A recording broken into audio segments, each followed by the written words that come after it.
Nagsimula ang kwento sa tatlong malalapit na magkaibigan, sina Wong Fei at Kwak, na tinuturing ang kanilang sarili na magkapatid. Miyembro sila ng isang gang at pinagkatiwalaan silang maghatid ng malaking halaga para sa kanilang organisasyon. Habang nagmamaneho sila patungo sa kanilang destinasyon, pinahinto nila ang kanilang sasakyan sa gitna ng kalsada. Nagulat sila nang hinaharangan sila ng dalawang itim na van mula sa harap at likuran. Nang malaman ng magkaibigan na pera ang hinahabol nila, dali-daling inihanda ng magkaibigan ang kanilang mga sarili, kumuha sila ng mga sandata at lumabas ng sasakyan, handang harapin ang paparating na banta. Sa kabila ng pagiging outnumber, nananatili silang kalmado.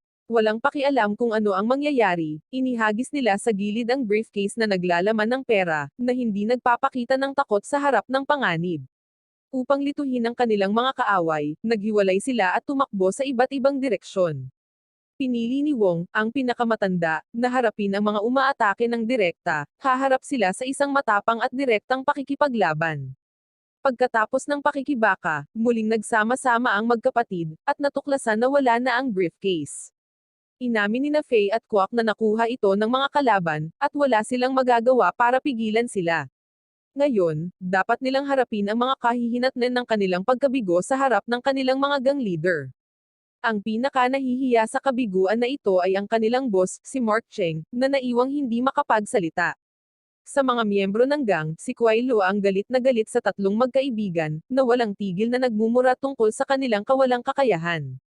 Inaako ang pananagutan sa kabiguan ng kanyang mga nasasakupan, tumayo si Mark Cheng at ibinigay ang kanilang parusa, isang palo gamit ang kahoy na patpat. Kapag natapos na ang parusa, makikita si Kuai Lo na lumalapit sa ilang iba pang mga boss ng gang. Ang pinag-uusapan nila ay ang tungkol sa paparating na halalan para sa bagong leader ng gang, na magaganap sa loob ng ilang linggo.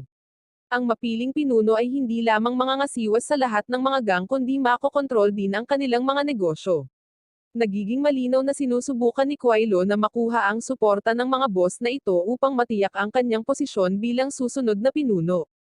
Sa kasamaang palad para kay Kuai Lo, sa kabila ng kanyang mga pagtatangka na akitin at hikayatin sila, malinaw na nakikita ng iba pang mga boss si Mark Cheng bilang ang pinakaangkop na pinuno. Ito ay nagiging maliwanag kapag silang lahat ay tumayo at umalis, iniwan si Kuai Lo na nag-iisa, inabandona at natalo. Samantala, naliligo sina Wong Fei at Kwak sa isang swimming pool, sinusubukang makabawi mula sa mga pangyayari sa araw na iyon. Hindi nagtagal, sumama sa kanila si Mark Cheng, na inihayag ang kanyang tunay na pagkatao. Sa harap ng mga nakatatanda at ng iba pang mga boss, siya ay mukhang mabagsik at nakakatakot, ngunit sa katotohanan, siya ay isang mabait at mapagmalasakit na pinuno. Humihingi siya ng paumanhin para sa pagpaparusa sa kanila kanina, ipinaliwanag na ito ay kinakailangan upang mapanatili ang dignidad ng gang. Naiintindihan ito ni na Wong Fei, at Kwak ng lubusan at walang hinanakit. Nang maglaon ng gabing iyon, nagulat si Wong nang matuklasan na hindi talaga ninakaw ang briefcase. Sa halip, ito ay itinago ng kanyang dalawang nakababatang kapatid na sina Kwak at Fei. Nang harapin sila ni Wong, sa wakas ay isiniwalat nila ang katotohanan. Inamin ni Kwak na kailangan niya ng pera para mabayaran ang utang sa isang loan shark, habang ipinaliwanag ni Faye na ang kanyang nakababatang kapatid na babae ay nangangailangan ng pera para sa operasyon. Natagpuan ni Wong ang kanyang sarili sa isang malalim na problema. Matapos marinig ang tapat nilang mga paliwanag, at ubilis siyang pumayag na gamitin nila ang ilan sa pera ng gang para mabayaran ang mga gastos sa operasyon para sa nakababatang kapatid na babae ni Faye. Kapag natapos na ang operasyon at gumaling na ang kapatid ni Faye, napilitan sina Wong Fei at Kwak na maghanap ng kolektor ng mga ninakaw na gamit para makahanap ng trabaho at kumita ng pera para mabayaran ang ginamit nilang pera mula sa gang. Ang trabahong inaalok sa kanila ay nagsasangkot ng pagnanakaw ng mga alahas na ayon sa impormasyong natanggap nila, ay nakaimbak sa isang tindahan na matatagpuan sa isang supermarket complex. Walang pag-aalinlangan, kumilos ang tatlong magkakapatid ng gabing iyon. Gayunpaman, nabigla sina Wong Fei at Kwak nang matuklasan na ang target ay hindi alahas, ito ay droga. Sa kabila ng kanilang pagtataka, masyado na silang malalim at nagpasya na ituloy ang plano. Biglang sumulpat ang isang grupo ng mga tulisan, na nagbabalak na nakawin ang mga droga para sa kanilang sarili. Ito ay humantong sa isa pang paghaharap na napilitang lumaban muli ang mga magkapatid. Pagkatapos makipagbakbakan, hinarap ni na Wong Fei, at Kwak ang kolektor para magpaliwanag. Sa wakas ay naging tapat ang kolektor na ibinunyag na ang target talaga niya ay ang droga. Sa kanilang pagtataka, ang mga gamot ay pagmamay-ari ng isang lider ng gang, na walang iba kundi si Kuailo. Sa kabila ng panlilinlang, binayaran pa rin ng kolektor sina Wong Fei, at Kwak sa napagkasunduang halaga. Ginamit ni Wong ang bahagi ng pera upang bayaran ang kinuha nila sa pera ng gang at ibinigay ang natitira kina Fei at Kwak. Ginawa ito ni Wong para suportahan ang patuloy na gastusin sa pagpapagamot sa kapatid ni Fei at mabayaran ang mga utang ni Kwak. Walang pag-aaksaya ng oras, pumunta si Wong kay Mark Cheng para ibalik ang nawawalang pera. Gayunpaman, hindi tanga si Mark Cheng at agad na pinilit si Wong para sa paliwanag kung saan talaga nila ginamit ang pera. Nang maglaon ay umamin si Wong, na inamin na ang pera ay ginamit upang matulungan ang kanyang mga kaibigan, lalo na si Fei. Inihanda ni Wong ang sarili sa kahihiyan sa pag-amin sa kanyang mga pagkakamali sa harap ng kanyang boss, inaasahan na ni Wong ang pinakamasamang mangyayari. Gayunpaman, sa kabila ng kalubhaan ng sitwasyon, si Mark Cheng ay nanatiling kalmado, matalino, at maunawain. Sa halip na magalit ng husto, inutusan niya sina Wong Fei, at Kwak na huwag ikalat ang kanilang ginawa, at tiyaking walang makakaalam ng kanilang mga aksyon. Samantala, nakita si Kwak na nagbabayad ng utang na kinuha niya para mamuhunan sa stock market. Gayunpaman, sa halip na matuto sa kanyang pagkakamali at huminto, muli siyang natukso matapos makakita ng balita tungkol sa pagbagsak ng mga presyo ng stock. Sa pag-asang yayaman na siya sa pagkakataong ito, bumalik siya sa loan shark para umutang ng mas maraming pera. Sa kasamaang palad, ang swerte ay wala sa kanyang panig. Bumagsak ang mga stock na ipinuhunan niya, at nawala ang lahat ng hiniram na pera. Ngayon, walang pagpipilian si Kwak kundi harapin ang boss ng loan shark, na si Kuai Lu pala, ang karibal na lider ng gang na sumasalungat kay Mark Cheng. Ang masaklap pa, nandoon din ang kolektor na nabugbog ng husto. Di nagtagal, natagpuan ni Kwak ang kanyang sarili sa isang katulad na sitwasyon. Kinabukasan, tinipon ni Kuailo ang lahat ng boss ng gang sa harap ng mga nakatatanda na tila nagpaplano para pabagsakin si Mark Cheng. Mayabang na inilabas ni Kuailo si Kwak na ikinulong sa kulungan ng aso at pinilit na umamin. Buti na lang at nakialam ang elder, napigilan ang paglala ng sitwasyon. Bilang isang matalino at iginagalang na tao, pinayuhan niya na huwag gumamit ng karahasan upang malutas ang bawat problema. Bilang parusa sa kanilang mga aksyon, pinatalsik sina Wong Fei, at Kwak sa gang at ipinagbawal na sumali sa ibang grupo. Makalipas ang ilang sandali, sa isang matayog na overpass, hinarap ni Wong sina Fei at Kwak, inilabas ang kanyang pagkadismaya, lalo na kay Kwak, na tila laging pabigat. Ngayon ay nawalan na sila ng mga kaanib sa gang, sila ay mga ordinaryong tao na lamang na walang trabaho at layunin. Pagkatapos ng mainit na palitan, nagpaalam si Wong kay Mark Cheng. Sa emosyonal na sandaling ito, kitang-kita ang bono sa pagitan nila habang taos-pusong ibinibigay ni Mark Cheng kay Wong ang halaga ng pera para tulungan siyang magsimula ng bagong buhay. Ang kilos ay malalim na nagpapaantig kay Wong, na iniwan siyang naantig sa kabutihang loob ng kanyang boss.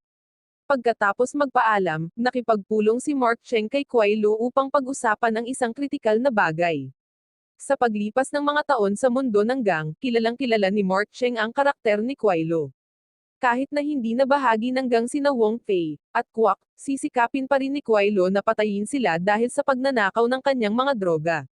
Upang maiwasan ito, nakiusap si Mark Cheng kay Kuailo na iligtas ang kanilang mga buhay, kahit na nag-aalok na umatras mula sa paparating na halalan, na iniiwan ang landas na malinaw para kay Kuailo na siya na ang susunod na lider. Gayunpaman, sa sandaling umalis si Mark Cheng, ipinadala ni Kuailo ang kanyang mga tauhan upang tugisin sina Fei at Kwak sa magkahiwalay na lokasyon.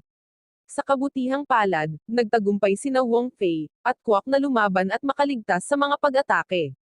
Ngunit ang paghihiganti ni Kuailo ay hindi titigil doon. Ipinadala niya ang kanyang pinakamahusay na mga tauhan upang patayin si Mark Cheng sa kanyang sariling tirahan.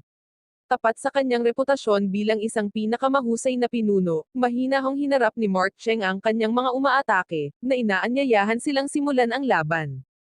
Matagumpay niyang natalo ang lahat ng kanyang mga umaatake, binuhay niya ang isa sa kanila para maghatid ng mensahe kay Kuailo. Gayunpaman, sa laban, si Mark Cheng ay nagtamo ng saksak sa kanyang tiyan. Nang dumating si Wong para tumulong, huli na ang lahat, namatay si Mark Cheng sa kanyang mga sugat, natusok ng kutsilyo ang kanyang tiyan. Walang nagawa si Wong, na nananatili sa tabi ni Mark Cheng habang siya ay nahihirapang huminga. Kinabukasan, sa libing ni Mark Cheng, nagtitipon ang mga miyembro mula sa iba't ibang gang upang magbigay galang. Sa kabila ng pagkakatiwalag sa gang, pinilit ni na Wong Fei, at Kwak na dumalo. Nang dumating si Kuai Lo, walang kahihiyang inakusahan niya si Wong at ang kanyang mga kaibigan na sila ang pumatay kay Mark Cheng, na sinasabing ito ay isang gawa ng paghihiganti dahil sila ay pinatalsik sa gang. Lalong nagalit si Wong nang ibulong sa kanya ni Kuai Lo na siya ang nag-orkestra sa pagpatay kay Mark Cheng. Lumipas ang oras, at dumating ang araw ng halalan sa pamumuno. Si Kuai Lo ay lumabas bilang napiling kandidato para maging bagong pinuno ng gang. Ang mga matatanda, na nakatali sa mga tuntunin, ay walang magagawa para pigilan ito. Samantala, sina Wong Fei, at Kwak ay natupok ng kanilang pagnanais na maghihiganti. Nakikita nila si Kuai Lo bilang ang taong pumatay kay Mark Cheng, na itinuturing nilang isang ama. Determinado na ibalik ang kanilang karangalan at ipaghiganti ang kanyang kamatayan, ang tatlong magkakapatid na lalaki ay nangakong haharapin ang mga bagay sa kanilang sariling mga kamay.